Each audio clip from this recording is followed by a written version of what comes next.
Доноците на општинските јавни претпријатија кон УЈП се огромни и ситуацијата воопшто не е добра.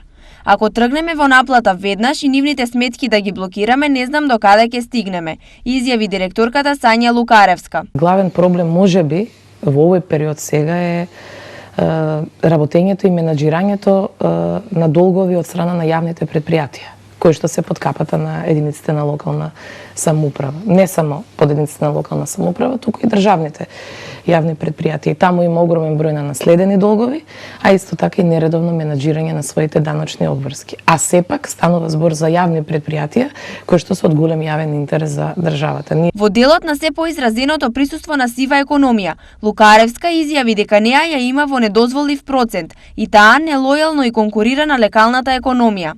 Ова значи дека нашата работа добро не сме ја завршиле, изјави директорката на УЈП Сања Лукаревска.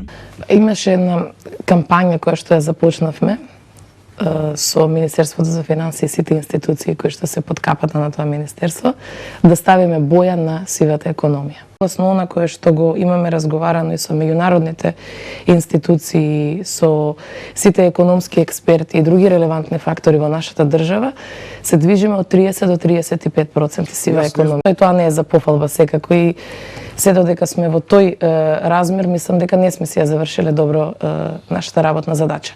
Вака големото присуство на сивата економија има директни последици врз буџетот, поради што помалку пари ќе има за сите нивоа. Таа представува конкуренција за легалната економија, она која што е регистрирана, што значи дека на неравноправна основа легалните бизниси ја водат својата дејност, додека плаќаат давачки и придонеси и се друго, додека од друга страна им конкурираат, нели, овие субјекти кои што ја обавуваат сивата економија. Успешноста на секоја држава во борбата против сивата економија ја дефинира одлучноста на надлежните во справувањето со неа.